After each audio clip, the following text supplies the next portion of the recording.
तो जब मैंने सबने बताया कि मैं इस स्टेट से हूँ, मैं उस स्टेट से हूँ, और मेरे से जब पूछा कि तो मैंने बोला मैं अंशुल मल्होत्रा और हिमाचल से, तो मोदी जी ने बड़ा अच्छा सा एक रिएक्शन दिया, पता है हमें। मतलब वो टोपी से पहचान रहे थे। तो ये हमारी टोपी जो है ना, ये हमारी शान है। देखिए मैं एक छोटी सी बात बोलती हूँ, कंगना जी एक शॉल को हाईलाइट करती है, हमें ऑर्डर डालते हैं कि कंगना जी वाला शॉल दे। आज एक राष्ट्रपति भवन में उन्हें 15 अगस्त के दिन जो रात्रि भोज होना है राष्ट्रपति के साथ, वहाँ पे आपको एट होम पे बुलाया। हम लोगों को जर्मन गवर्नमेंट ने बुलाया और हेम टेक्सटाइल में एग्जिबिट करने का मौका दिया। तो वहाँ पे समृति ईरानी मैम मिले। तो उन्होंने जब वो जाना तो उन्होंने वहीं से ट्वीट किया अपने ट्विटर हैंडल से, और इंडिया में सबको पता लग गया था कि एक हैंडलूम इंडस्ट्री की वहाँ पहुँच गई। वहीं से द न्यूज़ अडार में आप सभी का स्वागत है। मैं हूं मुनीश सूद। आज 7 अगस्त है और आज हमारा देश 10वां हैंडलूम डे भी मना रहा है। इसी उपलक्ष्य में आज हम आपकी मुलाकात एक ऐसे शख्सियत से करवा रहे हैं जिन्होंने हिमाचल प्रदेश की हैंडलूम इंडस्ट्री को राष्ट्रीय और अंतर्राष्ट्रीय स्तर पर नई पहचान दिलाई है।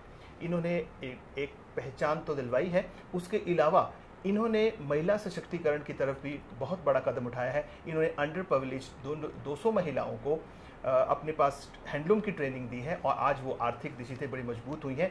और इसी कार्य के लिए, इसी उत्कृष्ट कार्य के लिए इन्हें वर्ष 2021 के लिए नारी सम्मान के लिए राष्ट्रीय नारी उत्कृष्ट सम्मान से भी इन्हें सम्मानित किया गया है राष्ट्रपति द्वारा। तो चलिए आज हम मुलाकात करते हैं अंशुल मल्होत्रा से। अंशुल जी, स्वागत है आपका द न्यूज़ अडार में। देखिए आपके बारे में तो हम बहुत कुछ जानना चाहेंगे और हमारे दर्शक भी बहुत जानना चाहेंगे। आपका आगे बढ़ने से पहले मैं अपने दर्शकों को बता दूं कि आज हमारी मुलाकात का एक दूसरा कारण भी है। अभी हाल ही में आपको 15 अगस्त के लिए राष्ट्रपति द्वारा इनविटेशन भी मिला है एट होम के लिए, और ये एक बहुत बड़ी बात है। इसके बारे में हमें बताइए। देखिए हमें तो कोई अगर शहर का डीसी भी बुला लेता है तो लोगों को नींद नहीं आती रात को, आपको तो इनविटेशन राष्ट्रपति का आया है। कैसा अनुभव करती हैं आप? एक्चुअली ये अपने में ही एक गौरव की बात है कि एक ऐसा इन्विटेशन आया हुआ है अभी। तो वहाँ पे शायद एक कल्चरल प्रोग्राम है और उसके पोस्ट एक डिनर होगा या शायद कोई वार्ता भी होगी, पर इसमें ऐसा कुछ अभी लिखा नहीं है। तो ये एक सम्मान की बात है कि हमारा जो हिमाचल का कल्चर है उसकी वजह से जा रहा है। कहने को तो एक इंसान वहाँ जा रहा है, पर मुझे पर्सनली ऐसा फील होता है कि मैं जा रही हूँ कल्चर की वजह से, और कल्चर कभी एक का नहीं होता। तो कल्चर ये पूरी मंडी का है, पूरे हिमाचल का है, और जो काम हम लोग कर रहे हैं वो हमारे पूर्वज कर रहे थे। तो उस टाइम शायद ट्रैवलिंग इतनी आसान नहीं थी कि वो नेशनली इंटरनेशनली जा पाते। तो वो मेरा सौभाग्य है कि मुझे वो मौका मिला कि मैंने इस कल्चर को थोड़ा सा आगे लेके गई नेशनली और इंटरनेशनली, और इसी को देखते हुए शायद सरकार ने ये कार्ड हमें भेजा गया है। इससे पहले देखिए राष्ट्रपति भवन में जाना और राष्ट्रपति से सम्मान लेना ये अंशुल मल्होत्रा के लिए कोई नई बात नहीं है। मैं आपके बायो में भी देख रहा था। देखिए जब नारी शक्ति सम्मान से तो आप सम्मानित हो ही चुकी हैं 2021 के लिए, जो आपको अवार्ड 2022 में मिला था। नरेंद्र मोदी जी के साथ भी आपकी एक इंटरेक्शन हुई थी। वो क्या अनुभव था आपका? वो एक बड़ा अच्छा सा अनुभव था। मैंने हिमाचली टोपी डाली थी, तो वहाँ पे मोदी जी ने बोला कि आप जितनी भी लेडीज़ आई हुई हैं, 21 लेडीज़ का एक ग्रुप था, 21 का दूसरा था, तो उन्होंने कहा सब अपने बारे में अपना नाम बताएं और अपनी स्टेट बताएं। तो जब सबने बताया कि मैं इस स्टेट से हूँ, मैं उस स्टेट से हूँ, और मेरे से जब पूछा कि तो मैंने बोला मैं अंशुल मल्होत्रा और हिमाचल से, तो मोदी जी ने बड़ा अच्छा सा एक रिएक्शन दिया, पता है हमें। मतलब वो टोपी से पहचान रहे थे। तो ये हमारी टोपी जो है ना, ये हमारी शान है। जो कहते हैं कि सर पे हमारे पूर्वजों ने जो ताज रखा, हम शायद आज नहीं पहनते, बट वो एक्चुअली हमें एक पहचान दिलाता है। चाहे मैं दिल्ली में जाती हूँ और अगर मैं टोपी पहनी होती तो अपने आप लोग आके पूछते हैं कि आप हिमाचल से हो, तो वो एक फीलिंग आती है कि आप हिमाचली हो। या आप किसी कंट्री से बाहर जाते हो, आपने टोपी पहनी होती है, तो उनको एकदम आइडेंटिकली पता लग जाता है कि इंडियन तो है ही और आप हिमाचल से हो। जो वेशभूषा है बिल्कुल बिल्कुल, तुम रखना भी चाहिए। पर मुझे थोड़ा सा दुख लगता है कि अब यंग बच्चे नहीं पहनना चाहते टोपी। हम लोग फिर पहन लेंगे, बट जो नए बच्चे हैं वो नहीं पहनेंगे। शादियों में तो एटलीस्ट पहनो, या अपने फंक्शंस में तो पहनो, या कोई इवेंट है, पूजा है, उसमें तो पहनो। तो मुझे लगता है जब आप पूजा भी करते हैं, अपने बर्थडे की भी पूजा करते हैं, उसमें वो टोपी चाहे आप थोड़ी देर के लिए पहनो, पर पहनो। आप तो हैंडलूम इंडस्ट्री से जुड़ी हुई हैं। आपने बच्चों के लिए कुछ ऐसा प्रमोशनल कुछ बनाती हैं कि उन्हें अट्रैक्ट करे वो चीज़ और वो ट्रेडिशनल चीज़ें पहने? मैं आपको बताती हूँ, हमारे यूनिट में निफ्ट कांगड़ा से बच्चे आते हैं। अभी हमारे पास 102 बच्चे आए थे पंडो स्कूल से। तो जब हमने उनको वो चरखे का वो दिया डेमोस्ट्रेशन, उनको याक वूल का बताया, सिंथेटिक फाइबर नेचुरल फाइबर के बीच में डिफरेंस बताया कि आपको टच करके पता लग जाएगा कि आपका कपड़ा सिंथेटिक है या नेचुरल है, कि वो सिंथेटिक नहीं पहनना चाहिए, नेचुरल फाइबर पहनना चाहिए, वो हमने उनको इन्फॉर्मेशन दी। उसको कहते हैं हम इंडस्ट्री विजिट। तो कई स्कूल्स इंडस्ट्री विजिट कराते हैं, उससे क्या होता है कि बच्चों को एक हैंड फील से पता लगता है। जैसे आपको याद होगा स्कूल टाइम में चरखा और तकली का था, तो आपको पता है कि हैंडलूम इंडस्ट्री क्या है, बच्चों को नहीं पता। तो जब वो एक इंटरेक्टिव सेशन रहते तो उनके माइंड में हमेशा याद रहेगा कि वो एक किसी इंडस्ट्री में गए थे, और जब वो बड़े भी हो जाएंगे तो वो हैंडलूम की तरफ अपनी एक अट्रैक्शन फील करेंगे, क्योंकि उन्होंने ऑलरेडी एक इंडस्ट्री विजिट की है। तो मुझे लगता है स्कूल्स वगैरह जब ये इनिशिएटिव लेते हैं तो अच्छा रहता है। अंशुल जी, जो दर्शक आपको देख रहे हैं और सुन रहे हैं, वो जानना चाहेंगे कि ये मंडी से दिल्ली तक के राष्ट्रपति भवन तक का जो सफ़र था, ये इतना आसान तो नहीं रहा होगा। तो हम चाहेंगे संक्षेप में अपनी थोड़ी सी यात्रा बताएं, कैसे अंशुल मल्होत्रा ने अपनी पहचान बना ली राष्ट्रीय और अंतर्राष्ट्रीय स्तर पर, और क्यों आज एक राष्ट्रपति भवन में उन्हें 15 अगस्त के दिन जो रात्रि भोज होना है राष्ट्रपति के साथ, वहाँ पे आपको एट होम पे बुलाया गया। मैं आपको एक छोटी सी जर्नी बताती हूँ। जब मैं 10th में थी तो सभी सोचते हैं आपने क्या बनना है, तो मैं बनना चाहती थी स्कूबा डाइवर। मैंने सोचा था कि +2 करूँगी, और आगे को पता नहीं होता +2 के बाद क्या करना है। +2 करूँगी और उसके बाद थोड़ा सा पढ़ाई वढ़ाई करके मैं निकल जाऊँगी और स्कूबा डाइविंग करूँगी, क्योंकि मुझे अंडर सी बहुत पसंद है। तो मैंने सोचा था मैं स्कूबा डाइविंग करूँगी, और कहानी ऐसी चलेगी कि फिशेस के साथ उनकी रिसर्च पे काम करूँगी। रिसर्च का तो हमेशा से था कि जाऊँगी तो डेप्थ में जाऊँगी। अगर स्कूबा डाइविंग भी कर रही होती तो डेप्थ में होती, कि मैं शार्क्स के साथ कुछ कर रही होती। तो उसके बाद क्या हुआ कि पापा ने इंडस्ट्री सेट करी यहाँ पे। तो जब इंडस्ट्री सेट करी तो फिर हुआ कि इंडस्ट्री कौन करता है, बेटे करते हैं, ये वो है। तो दो बेटियां हैं इनकी पापा की। तो फिर एक माइंड में आया कि बेटे ही करते हैं, बेटियां भी तो कर सकती है ना। तो एक वो माइंड में उस टाइम आया कि बेटियां भी तो इंडस्ट्री चला सकती हैं। तो फिर मैंने कहा स्कूबा डाइविंग को साइड पे करो और आप टेक्सटाइल से रिलेटेड करो, क्योंकि आपके यूनिट टेक्सटाइल का है। फिर उसी टाइम में थी यहाँ पे ना हमारे कुछ डिज़ाइनर्स आए थे, तो उन्होंने थोड़ा सा गाइड किया कि अगर आप टेक्सटाइल एजुकेशन में जाते हो तो आपके लिए और इजी हो जाएगा, क्योंकि आप टेक्निकलिटी पे आ जाते हो। आप डिज़ाइन की टेक्निकलिटी समझते हो कि कपड़ा कैसे बनता है, या डिज़ाइंस कैसे बनते हैं, प्रिंटिंग कैसे होती है, या सब कुछ। तो फिर मैंने इंजीनियरिंग करी, टेक्सटाइल इंजीनियरिंग, वो भी पापा की गाइडेंस से। तब सबको ये था कि टेक्सटाइल किसी को पता ही नहीं होता था, ये फील्ड बड़ी ऐसी होती थी कि पता ही नहीं है कि आप क्या कर रहे हो। मैं आपको बीच में थोड़ा रोक रहा हूँ। मैं दर्शकों को बताना चाहूँगा कि ये बार बार अपने पिताजी का नाम ले रही हैं कि पापा ने इंडस्ट्री शुरू की। इनके फादर को भी वो बड़ा मशहूर नाम है टेक्सटाइल इंडस्ट्री के, और उन्हें भी राष्ट्रपति सम्मान से सम्मानित किया जा चुका है, और वो भी एक बड़े हैंडलूम इंडस्ट्री के बड़ा नाम है आज देश में। तो फिर उस टाइम बस वो टेक्सटाइल इंजीनियरिंग करी वहाँ से, भिवानी से। वो भी बड़ी टफ थी, क्योंकि जब जॉब वर्क करती थी तो वेल्डिंग हो रही होती थी, तो वहाँ बोलते थे कि आप क्यों कर रहे हो, मतलब जो वहाँ पे असिस्टेंट्स होते थे टीचर्स के अलावा, वो कहते बेटा हम कर देंगे। तो मैं कहती मैं खुद नहीं करूँगी, तो हाथ जब तक जलेंगे नहीं तो आप कैसे काम करोगे। तो वेल्डिंग टाइम में भी मना करते थे कि लड़की क्यों वेल्डिंग करेगी। या लेथ मशीन पे काम करती थी, तो लेथ टर्निंग हो रही थी, तो उनको लगता था इसका हाथ ही ना लग जाए मशीन में। तो फिर मुझे लगता था जब मैं जॉब ही नहीं बना पाऊंगी, या मैं लेथ मशीन पे काम ही नहीं कर सकती, टर्निंग्स नहीं कर सकती, या एक जॉब नहीं बना सकती, तो क्या करूंगी। तो फिर मैं कहती नहीं मैं कर लूंगी। थोड़ा टफ था, क्योंकि एक साइकोलॉजिकल होता है कि लड़की मशीन पे काम नहीं कर सकती। हाँ, तो वहाँ पे भी थोड़ा मुश्किल था। फिर क्लास में भी रेशो थी 60:1, 60 बॉयज मैं अकेली। अच्छा। तो 100% प्रेजेंस देनी पड़ती थी क्लास में, ताकि आपको हर बात समझ आए, अब नहीं तो कैसे पूछोगे। बिल्कुल। तो कुछ थी, 4 साल टफ थे, शायद उसी ने इतना स्ट्रॉन्ग भी बनाया उस टाइम में कि आप कहीं पे भी जाके अपने को प्रूफ तो नहीं मैं बोल सकती, बट हाँ अपने को प्रेजेंट कर सकते हो कि आप अपनी बात रख सकते हो। वो घबराहट खत्म हो गई थी। फिर +2 इंजीनियरिंग खत्म हुई, तो फिर शाही एक्सपोर्ट हाउस में जॉब लगी। इंडिया का नंबर 1 एक्सपोर्ट हाउस है।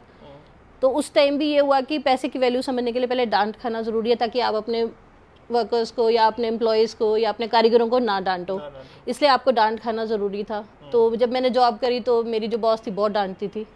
जब डांट खाई और उसने हर बात पे डांटा, तो समझ आया कि गलतियाँ ह्यूमन एरर्स हैं, है ना, वो होंगी, पर इसका मतलब ये नहीं कि आप उसको डांटो।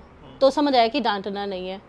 आपके कारीगर गलत भी करते हैं, आप डांट नहीं सकते, क्योंकि ह्यूमन एरर्स हैं, क्योंकि आप भी तो करते हो ना। तो वो शायद जॉब ने सिखाया कि डांट खाना बुरा है, तो इसलिए मत डांटो, क्योंकि दूसरे को भी बुरा लग सकता है। तो इसलिए वो डांटने वाली कहानी भी सीख गई कि डांटना नहीं है, कितनी एरर हो। अच्छा, हैंडलूम इंडस्ट्री एक एरर इंडस्ट्री है, इसमें एरर्स आएंगे और आपको एक्सेप्ट करना पड़ेगा। और आपको मैं बड़ी हैरानी की बात बताऊं, जो हैंडलूम का कपड़ा लेते हैं, खादी का, वो बोलते हैं इसमें डिफेक्ट है और वो लेते हैं फिर भी, क्योंकि पता है ये ह्यूमन एरर्स है, स्लो इंडस्ट्री है, इसमें अपना दिल जान डाली है। अगर छोटी मोटी गलतियां तो वो सब एक्सेप्ट करते हैं। ये वो मशीन वाला कपड़ा नहीं है। जैसे अगर मैं इस चिकनकारी की बात करूं, ये हाथ का है, कोई टांका सेम नहीं होगा, डिफरेंट होगा। तो ये छोटी छोटी बातें समझ आई कि जो हमारी टेक्सटाइल इंडस्ट्री है ये ह्यूमन इंडस्ट्री है, इसमें ह्यूमैनिटी है कि भाई आपने अगर पेंटिंग करते हुए गलती कर दिया तो एक्सेप्टेड है। तो ऐसी सी चीज़ें जो टेक्निकलिटी समझी। फिर उसके बाद क्या हुआ कि दिल्ली में मैंने एग्जिबिशंस करी और एक एग्जिबिशन में एंट्रीज मांगी, तो मैंने अपने भेजे, तो वहाँ पे वो सिलेक्ट हो गया। तो फिर हमें बैंगलोर बुलाया, बैंगलोर से फिर चाइना गवर्नमेंट ने बुलाया, तो चाइना ने अपने खर्चे पे हमें चाइना में एग्जिबिट किया। वहाँ पे हमने ऑर्गेनिक टेक्सटाइल्स को किया। अकेली जाती नहीं आपकी पिताजी नहीं, साथ मेरे हस्बैंड साथ जाते थे। हाँ जी, 2 लोग जाते थे, क्योंकि मैंने पहले ट्रैवल इंटरनेशनली नहीं किया था। फिर चाइना में उन्होंने अपने उस पर बुलाया सारा। फिर एक कंपटीशन और विन किया, जिसकी वजह से दिल्ली में एग्जिबिट करने का मौका मिला। और हमारी टेक्सटाइल इंडस्ट्री में सबसे बड़ा फेयर होता है जर्मनी का, हेम टेक्सटाइल्स। तो वहाँ पहुँचना बहुत मुश्किल होता है। तो जब वहाँ कंपटीशन विन किया, उस कंपटीशन में मैंने हिमाचल कल्चर को मेडिटेशन रूम की तरह प्रेजेंट किया। उसमें क्या किया कि हमारे कर्टन्स भी मैंने हैंडलूम इसी बॉर्डर से बनाए और मेडिटेशन रूम सेटअप किया। तो उसमें हेरिटेज के साथ जब हमने कल्चर को किया तो उसमें वो काफ़ी निकल गया सारा। तो वहाँ पे फिर हम लोगों को जर्मन गवर्नमेंट ने बुलाया और हेम टेक्सटाइल में एग्जिबिट करने का मौका दिया। तो वहाँ पे समृति ईरानी मैम मिले और उन्होंने कहा आपको इंडियन गवर्नमेंट ने भेजा है। मैंने कहा नहीं जी। तो कहते कैसे पहुँचे यहाँ, क्योंकि वो फेयर पे पहुँचना बड़ी बात थी। तो मैंने कहा हमने कंपटीशन विन किया है। तो उन्होंने जब वो जाना तो उन्होंने वहीं से ट्वीट किया अपने ट्विटर हैंडल से, और इंडिया में सबको पता लग गया था कि एक हैंडलूम इंडस्ट्री की वहाँ पहुँच गया। वहीं से जर्नी हाइप मिलना शुरू हुई। फिर वहाँ से मिनिस्ट्री से, एम्बेसी से कॉल्स आने लग गए। ऐसा क्यों होता है कि जितने भी हमारे बड़े बड़े कलाकार हैं, पहले वो उनके विदेशों में पहुँचते हैं, फिर वो उनकी पहचान भारत में बनती है? ये तो आपको नहीं लगता कि ये बड़ा दुर्भाग्यपूर्ण है? मुझे ऐसा लगता है ना, कहते हैं कि जैसे जब हम मंडी में अपने शॉल को देखते हैं या आपके घर में भी कोई शॉल होगी, आप उसको लगोगे कि आपकी मदर ने दिया, नॉर्मल है ना। पर जब कोई दिल्ली का बंदा आता है और वो शॉल देखते कहते बहुत सुंदर है, तो आपको लगता है अच्छा ये चीज़ अच्छी है, आपको वैल्यू तब समझ आती है। उसका भी रीज़न है क्योंकि हमने वो सब चीज़ें देखी हैं। जैसे ये बॉर्डर है, हमने देखा है। पर अगर हम जर्मनी लेके जाते हैं तो वहाँ ये किसी ने नहीं देखा, उनके लिए ये चीज़ बहुत नहीं है, तो उसको हाइप मिलती है। ये रीज़न रहता है कि पहले आप बाहर इसलिए वो जाते हो, बाहर आपको लोग इसलिए जानते हैं क्योंकि जब आप चीज़ कहीं लेके जाते हो तो वो समझ आता है ये जो एक्सक्लूसिव है। जब मैंने दिल्ली में एग्जिबिट किया, मुझे याद है, तो कस्टमर्स जैसे होता नहीं कि ये दे दो, वो दे दो, ऐसा दे दो, 5 दे दो, 3 दे दो, एक शॉल वाला कोई नहीं था। हम जर्मनी गए थे तो वहाँ पे मुझे याद है कोई कस्टमर आता था, मेरे को 5 दे दो, 4 दे दो, 10 दे दो, एक वाला कोई नहीं था। और थर्ड डे वो रिपीट हो गए। तो ये बड़ी बात थी कि थर्ड डे में कस्टमर रिपीट हो गया कि ये दे दो, और हमारे पास कुछ भी नहीं रहा at the end of the day. तो जब समझ आया कि ये एक्चुअली जो हमारा हैंडीक्राफ्ट है, क्यों इसकी इंटरनेशनल फेम है, क्यों इंडिया को बाहर कल्चर कंट्री देखा जाता है, इंडिया क्यों बोलते हैं कि यहाँ की हेरिटेज, यहाँ की कल्चर, क्योंकि वाकई है, क्योंकि ये रेप्लिकेट नहीं हो सकता। हिमाचल की चीज़ राजस्थान में रेप्लिकेट नहीं हो सकती। चिकनकारी जो है ये लखनऊ की है तो ये लखनऊ में ही होगी, ये मंडी वाले नहीं कर सकते। तो हमारी हर स्टेट में कुछ ना कुछ गुण है जो बाकी लोग नहीं रेप्लिकेट कर सकते। और सेम चीज़ इंडिया से बाहर तो मतलब ही नहीं जी रेप्लिकेट कर पाए। इसीलिए इंडिया को एक कल्चर कंट्री माना जाता है। हमारी हेरिटेज, हमारे मतलब मैं कहती हूँ हमारे कारीगर इतने डेडिकेटेड है ना। मैं विलेजेस में काम करती हूँ, मैं किन्नौर में जैसे जाती हूँ, या मैं अभी कुल्लू गई थी। किन्नौर की मैं एक छोटी सी बात बताती हूँ। जब मैं वहाँ जाई थी तो मेरी ब्रेथलेसनेस हो गई, मुझे सांस नहीं आ रही थी। तो मैंने कहा मैं यहाँ कभी नहीं आऊँगी अब, और पापा लेके गए थे मुझे। तो मैंने कहा आप मेरे को कहाँ लेके जा रहे हो इतनी ट्राइबल एरिया में, और पता नहीं 200 सीढ़ियाँ थी, तो मेरी सांस उखड़ रही थी। तो मैंने कहा और मेरे को ब्रीदिंग प्रॉब्लम हो रही थी वाकई। मैंने कहा मैं यहाँ कभी नहीं आऊँगी आगे से। और अभी मैंने वहाँ बैठी और उन्होंने मुझे खाना वाना सर्व किया, तो 102 साल की लेडी थी कि 100 साल की लेडी थी, वो आई मेरे पास, कहती बेटा अगली बार आओगे ना पक्का, मेरे बच्चे को भी सिखा के जाना। मैं कहा हाँ जी। तो अभी 2 मिनट पहले बोलता कि मैं नहीं करूँगी, और 2 मिनट में ही मेरे से बुलवाया गया कि हाँ फिर से आना है, क्योंकि ये कल्चर वहीं से शुरू हुआ है। पर चक्कर ये हुआ कि जी अब कहते हैं अवार्ड मेरे को मिला, मैं नहीं मानती मुझे मिला, मैं मानती हूँ हर उस 100 साल की लेडी को मिला जिन्होंने ये स्टार्ट किया था। मैं तो सिर्फ डिज़ाइन में चेंजेस कर रही हूँ, या जो मेरे पापा ने प्लांट लगाया, या जो मेरे हस्बैंड की जो पूरी मेरी सपोर्ट है, नहीं तो एक पर्सन कभी भी कोई चीज़ कुछ नहीं कर सकता। मतलब मेरे पापा ने जो इंडस्ट्री सेट की है उसका फ्रूट हम ले रहे हैं, या जो ये कल्चर है या छोटी सी बातें, ये सब हमारे जो हेरिटेज में जो आपके पेरेंट्स हैं उन्होंने भी तकलीफ की ना, तो हिमाचल का नाम मेरे पेरेंट्स ने, आपके पेरेंट्स ने भी किया, जो कैमरामैन है उनके पेरेंट्स ने भी किया, जो दर्शक देख रहे हैं उनके पूर्वजों ने भी किया। ये सिर्फ कहने को यहाँ होता है कि आप मंडी से एक लड़की गई, मंडी से एक लड़की गई, गया मंडी ही, गया हिमाचल ही। वैसे ही कहते हैं राजस्थान से कोई आया, नाम किसी को याद नहीं होता, ये कहते हैं राजस्थान की एक लेडी आई थी उसने ऐसा किया। तो ये मुझे लगता है हमारा कल्चर, हमारे जो लोग हैं, जो इनके अंदर आर्ट फॉर्म है, बस उसको बचाने की कोशिश है। अब मेरा काम क्या होता है कि मैं पुराने डिज़ाइंस को रिवाइव कर रही हूँ। जो पुराने डिज़ाइन सिर्फ बुक्स में रह गए हैं, शॉलों में नहीं है, ख़त्म हो गए हैं, वो देखने को भी नहीं मिलेंगे, वो करेंगे। कलर कॉम्बिनेशन चेंज करूँगी। चाइना में जैसे डिफरेंट कलर चलते हैं, हर कंट्री का एक डिफरेंट कलर टोन्स हैं, तो वो हम लोग करते रहते हैं, चेंजेस करेंगे हम लोग, हर कंट्री का एक चेंज करेंगे, और हर कंट्री के अकॉर्डिंगली कहीं ब्राइट कलर्स चाहिए, कहीं सोबर चाहिए, अफ्रीका में ब्राइट चाहिए। आप अफ्रीका में भी कर रही हैं? नहीं, अफ्रीका में मेरा सामान जा रहा है, मैं खुद नहीं गई हूँ, मैंने तो जैसे 9-10 कंट्रीज़ कवर कर ली हैं, पर 19-20 कंट्रीज़ में हमारा प्रोडक्शन जा रही है।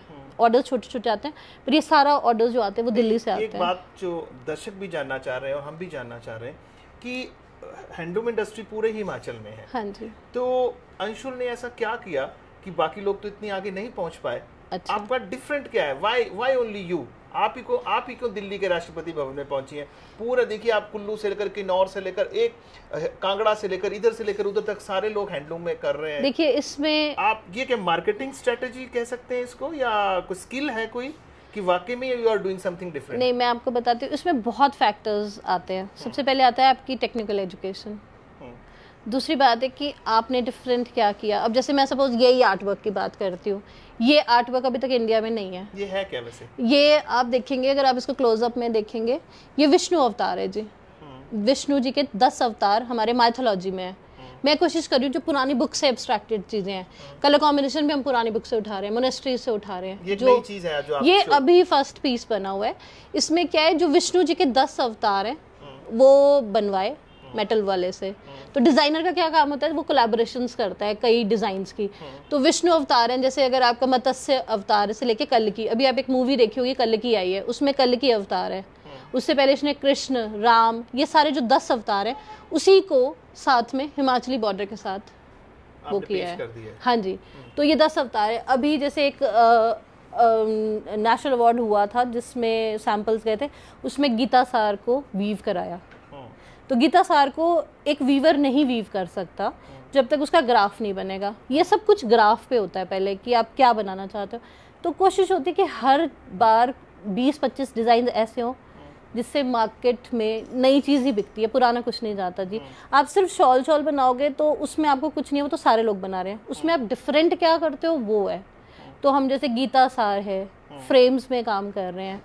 अभी हम ट्वीड्स पे काम कर रहे हैं, जो हमारी लांग थी। अब मैं आपको छोटा सा एक एग्जांपल देती हूँ।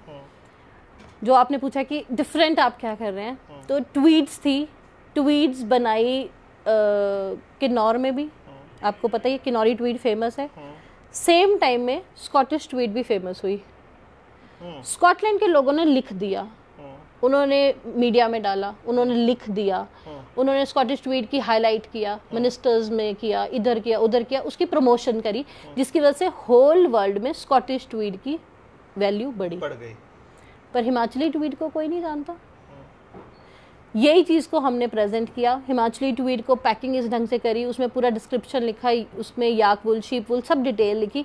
और अभी हमारा दिल्ली में एक इवेंट हुआ था, तो हैंडीक्राफ्ट हैंडलूम वालों ने उसी के हमारे से 80 पीसेस का अराउंड ऑर्डर लिया था और जितने मिनिस्टर्स थे उनको दिया। तो वो हाईलाइटिंग हुई ना। आपने अपनी चीज़ को, कल्चर को प्रेजेंट किया। अभी हम एक स्कॉटलैंड के डिज़ाइनर के साथ काम कर रहे हैं, वो कह रहे हैं कि जो वूल का माइक्रोन हमारी हिमाचली वूल का है वही स्कॉटलैंड की वूल का है, क्योंकि हाई एल्टीट्यूड वूल है। उसको किसी ने लिखा नहीं, हमने वो प्रमोट कर दिया। हमने उस ट्वीड में वो पूरा प्रमोशन दिया कि ये एक्चुअल ट्वीड बहुत अच्छी क्वालिटी की है, उसको देखने से पता लगता है। तो जब वो आपके मंत्रालय में चले गई, उनके मंत्रालय में गिफ्ट चले गए, तो ऑब्वियसली वहाँ से भी तो प्रमोशन मिली ना कि आपकी स्टेट की ट्वीड फेमस होगी। देखिए बन सब कुछ रहा है, पर उसको हाईलाइट कैसे किया गया वो उसमें टेक्निकलिटी है सारी, मार्केटिंग भी है, मार्केटिंग और थोड़ा सा उसको चेंज भी करना है। आपका मानना ये है कि बेशक हैंडलूम इंडस्ट्री पूरे हिमाचल में है, लेकिन उसको सही नयापन क्या देंगे, मार्केट ठीक ढंग से करना है, और उसको रीच कितने लोगों तक बिल्कुल है? मुझे लगता है जैसे सपोज आप बहुत अच्छा काम कर रहे हैं, सपोज एक पेंटर है, वो घर बैठा पेंटिंग तो सारे कर रहे हैं, बट उस पेंटिंग को दिल्ली कौन लेके जाता है, दिल्ली के बाद उसको कितनी कंट्रीज में आगे लेके जाता है, गवर्नमेंट ये सब कुछ देखती है।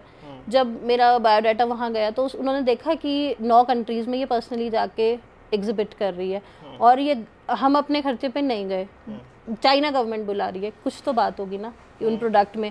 चाइना में क्या है, मैं जैसे आपको चाइना की स्टोरी बताती हूँ। चाइना में डाइज नहीं चलती। चाइना में क्या हुआ है कि चाइना टेक्सटाइल की सबसे बड़ी मार्केट है, बट वहाँ पे वाटर पोल्यूशन की वजह से सारी फिशेस मर गई हैं, शार्क्स तक मर गई थी। अच्छा। वाटर बॉडीज इतनी पॉल्यूट हो चुकी हैं कि वो ब्लू हो गई हैं, ब्लैक हो गई हैं।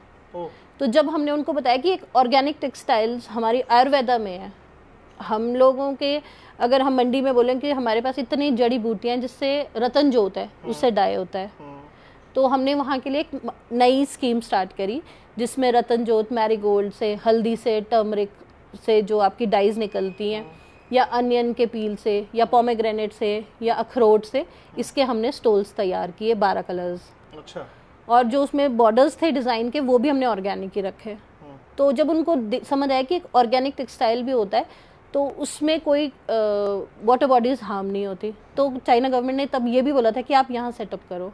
अच्छा। हाँ जी, तो उन्होंने कहा था आप छोटा सा यूनिट यहाँ सेटअप कर दो, बट आपको पता है चाइना में रहना कितना मुश्किल है, और मैं स्पेशली वेजिटेरियन हूँ, मेरे लिए तो है ही मुश्किल।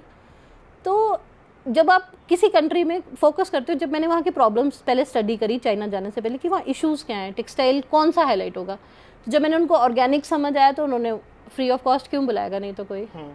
तो ऐसे ही हर कंट्री के लिए काम किया जी। जैसे अंशुल जी, आपको नारी शक्ति सम्मान प्राप्त हुआ राष्ट्रीय, ये बहुत बड़ी बात है, तो उसमें आपका क्या रोल रहा? जैसे हमने देखा आपके बायो में आपने काफ़ी महिलाओं को आप ट्रेनिंग में देती हैं हैंडलूम्स की, तो इस दिशा में और क्या कर रही हैं आप? एक्चुअली क्या है कि जैसे हमें गवर्नमेंट बुलाती है, गवर्नमेंट ने डिज़ाइनर्स हायर किए हुए हैं। अभी मैं एनपैनल्ड हूँ मिनिस्ट्री ऑफ टेक्सटाइल के साथ, हैंडीक्राफ्ट के साथ। वो क्या करता है हमें कि गाँव-गाँव में भेजता है। गांव में क्या होता है, 30 लोगों का ग्रुप होता है जिसमें से 3-4 लोग जानने वाले होते हैं, बाकी 9 सीखे होते हैं, तो उनको नए डिज़ाइन सिखाना। अच्छा, मेरी कोशिश गांव में ये होती है कि जो वो बना रहे हैं मैं चाहती हूँ वो ना बना के कुछ अलग बनाए, क्योंकि जब वो बना रहे हैं मेरे होने नहीं होने से कोई फ़ायदा नहीं है। मैं उनसे हर बार नए डिज़ाइन बनाती हूँ। जैसे अभी हमने हैंडलूम साड़ी बनाई, अभी साड़ी बनते ही उसका ऑर्डर भी आ गया। तो पिछली बार हमने वुडन ट्रेज बनाई जिसमें हैंडलूम बॉर्डर्स लगे, जो ट्रे आप सर्व करते हो। तो वहाँ पे एक होटल था, उन्होंने उनको ऑर्डर दे दिया कि भाई इतनी ट्रेज। तो ये छोटी छोटी चीजें थी। देखिए जो चीज बने, मार्केटिंग में भी फिर हेल्प मैं मार्केटिंग में कोशिश, जो वो बनाती हैं उन्हें आप ले लेती हैं, फिर वो market and you pay them, ऐसा है? वो भी वैसा भी है जी। अच्छा। ऐसे हमारे साथ बहुत कारीगर जुड़े हुए हैं। अच्छा। तो हम उनको डिजाइन देते हैं, जैसे हमें ऑर्डर आते हैं हम उनको डिजाइन देते रहते हैं, धागा देते हैं, ताना बाना और सब कुछ हम देंगे, डिजाइन भी हम देंगे, वो बस वीव करेंगे। मैं ये जानती हूँ, देखिए आप कुछ भी बना रहे हो, सपोज आप एक, अगर मैं कुकिंग की बात करूँ, अगर आप सिर्फ एक ही चीज़ पुलाव पुलाव पुलाव भी बनाते रहेंगे तो वही है। या आटा है, आटे से जब सीडू बना तो उसकी वैल्यू अलग हुई, पिज्ज़ा बना अलग हुई, जिसने पिज्ज़ा मार्केट किया उसकी वैल्यू हुई, सीडू अलग हुआ। आटा तो सेम ही रेट पे बिकेगा, बट सीडू और पिज़्ज़ा अलग है। तो काम मेरा क्या है कि मैं सीडू और पिज़्ज़ा बना रही हूँ, मैं नए डिज़ाइंस बना रही हूँ उसी आटे से। तो शॉल एंड स्टोल का कॉन्सेप्ट तो एक ही है, बट मेरा कोशिश है कि मैं उसके नए डिज़ाइन बनाऊँ। अगर मैं कोट बना रही हूँ तो उसका अलग होगा, ट्वीड का कोट अलग होगा, वुमेन्स के लिए विद ट्रेडिशनल बॉर्डर्स में बना रही हूँ। तो इस टाइप से जब हम चेंजेस करते हैं तो उससे क्या होता है कि मार्केट में वो चीज़ जल्दी बिकती है। अब स्टोल्स हैं, अब जैसे हम कोल कंट्रीज़ की बात करें या यूरोप की बात करें, वहाँ के लिए हम प्योर वूल मरीनो में काम कर रहे हैं। मरीनो हुआ फाइनेस्ट क्वालिटी वूल, हम उसमें वो चुभने वाली वूल नहीं यूज़ कर रहे, क्योंकि इंटरनेशनल मार्केट में उनको बहुत सॉफ्ट चाहिए और ड्यूरेबल चाहिए और वार्म चाहिए। तो ये तीनों चीज़ों में जब हमने स्टडी किया तो वो चीज़ पहले क्या होता था, हिमाचल में थोड़े रफ़ शॉल्स बनते थे। रफ़ शॉल्स कभी इंटरनेशनल मार्केट में नहीं चलते। अब हम जैपनीज़ कस्टमर के लिए ऑर्गेनिक चीज़ें करते हैं, जैसे 5-6 कलर्स की ऑर्गेनिक कलर की वूल को ही ब्लेंडिंग करके स्टोल्स तैयार करेंगे, तो उस मार्केट के लिए अलग डिज़ाइन होंगे। तो हर कस्टमर के अकॉर्डिंगली डिजाइनिंग। प्राइस रेंज क्या रहता है कि बहुत ज़्यादा? नहीं, जैसे हमारा जैसे अभी जैसे कुछ फंक्शंस होते हैं, मैरिज फंक्शन, तो 700-800 से शुरू हो जाते हैं। फिर प्योर का अगर आप बात करें तो 1200-1400 से शुरू हो जाते हैं। मतलब ये अफोर्डेबल प्राइसेस हैं? हाँ, अफोर्डेबल होते हैं जी। मतलब हम देखिए, हम है मैन्युफैक्चरर, हमारे प्राइसेस होना डाउन साइड ही होंगे, हमारे नहीं होंगे। फिर जैसे जैसे कारीगरी बढ़ेगी, जैसे किन्नौरी शॉल है वो महंगा होगा, वो 14,000 से शुरू होगा, क्योंकि उसमें क्या होता है, विविंग टाइम बढ़ गया। 1 महीना अगर विविंग टाइम है तो आप देखिए पहले 1 महीना तो वीवर की ही वो जाएगी, फिर उसमें वूल प्राइस है, थोड़ा सा मार्कअप के बाद वो चला जाता है। वो सब विविंग टाइम है। जिसमें विविंग टाइम एक दिन में 1 पीस बन रहा है, उसकी तो प्राइसेस ऐसी होंगी 1200-1400, स्टार्टिंग तो 600 रुपये से स्टोल्स शुरू हो जाते हैं। ठीक है। आज जैसे मैंने आपको कहा था, आप जानती हैं कि आज नेशनल हैंडलूम डे है। हाँ जी। अब प्रदेश सरकार के से आप क्या देखती हैं? प्रदेश सरकार हैंडलूम इंडस्ट्री को किस तरह आगे बढ़ा रही है, नहीं बढ़ा रही है, या क्या आप अपेक्षा करती हैं प्रदेश सरकार के, कैसे इस हैंडलूम इंडस्ट्री को और ज़्यादा बेहतर बनाया जा सकता है? एक्चुअली हिमाचल स्टेट की, और मैं नेशनल लेवल पे भी बात करूं, जब मैं चाइना गई थी तो चाइना में हैंडलूम्स म्यूज़ियम्स में हैं। और जब हम लोगों ने वहाँ जाना कि म्यूज़ियम में क्यों है हैंडलूम्स, तो कहते हैं यहाँ इतनी ऑटोमेशन हो चुकी है कि हैंडलूम इंडस्ट्री ख़त्म हो चुकी है। एक अगर हैंडलूम इंडस्ट्री ख़त्म होती है तो उससे एक कल्चर ख़त्म होता है। और चाइना में ऑटोमेशन है, चाइना से नहीं लेगा कोई और, बांग्लादेश से ले लेगा या किसी और कंट्री से लेगा जहाँ से सस्ता मिलेगा, क्योंकि सेम चीज़ है ऑटोमेशन की वजह से। बट जो हैंडलूम पे चीज़ बनी है, जिसने इंडिया से लेना है या जिसने हिमाचल से लेना है, वो कहीं और जा ही नहीं सकता, क्योंकि वो चीज़ रेप्लिकेट कहीं और हो नहीं सकती। तो हमारी सरकार ने, चाहे वो नेशनल लेवल है चाहे वो स्टेट लेवल है, बहुत काम कर रहे हैं, बहुत प्रोजेक्ट्स दे रहे हैं, गांव-गांव में काम हो रहा है कि हमारी हैंडलूम इंडस्ट्री बची रहे। तो मुझे लगता है सरकार बहुत अच्छा काम कर रही है इस पे। नहीं तो चाइना जैसा हाल तो जो है, उन्होंने कुछ भी नहीं किया वहाँ की मिनिस्ट्री ने या कुछ भी। हमारे यहाँ डेडिकेटेडली मिनिस्ट्री है पूरी, जो नेशनल और स्टेट, गांव, हर जगह पे काम कर रही है जी। अभी काफी प्रोजेक्ट्स अभी जो पिछले हफ्ते मन की बात थी, उसमें प्रधानमंत्री मोदी ने खास तौर से जिक्र किया था बुटीक और शॉल्स का। हाँ जी, हाँ जी, हैंडलूम इंडस्ट्री को काफी प्रमोट कर रहे हैं। बिल्कुल। इवन अभी कंगना जी ने बहुत अच्छा बोला कि संसद में, हाँ बिल्कुल बहुत अच्छा बोला। और मुझे लगता है ये पहली बार बोला कंगना जी ने, एटलीस्ट हाईलाइट तो हुआ ना जी। आज तक किसी ने बोला ही नहीं है। बात ये हो रही है कि हाँ बहुत, आप अपनी हैंडलूम इंडस्ट्री को सब जानते हैं, हल्का सा हाईलाइट होता है। देखिए मैं एक छोटी सी बात बोलती हूँ, कंगना जी एक शॉल को हाईलाइट करती है, हमें ऑर्डर आते हैं कि कंगना जी वाला शॉल दे दो। जब वो किन्नौर गई थी तो बड़ा अच्छा, बिल्कुल छोटी छोटी बातें हैं जो अब हम मीडिया में इसलिए बोलते हैं ये बात। उन्होंने एक शॉल पहना, हाईलाइट किया, हमारे कस्टमर्स का फोन आया कि कंगना जी जैसा शॉल बना दो हमारे लिए। तो ये क्या हुआ, ये प्रमोशन हुआ ना। इससे 3 कारीगरों को रोजगारी मिली। वो किससे मिली? कंगना जी से और एक यूनिट से, कि हम बना के दे रहे हैं। पर हाईलाइट किसने किया? एक जो बिल्कुल जो मतलब इतनी फेमस हैं, उन्होंने छोटी सी बात को हाईलाइट किया तो हमें ऑर्डर्स आ गए। तो वो शॉल ही कंगना जी शॉल हो गया है।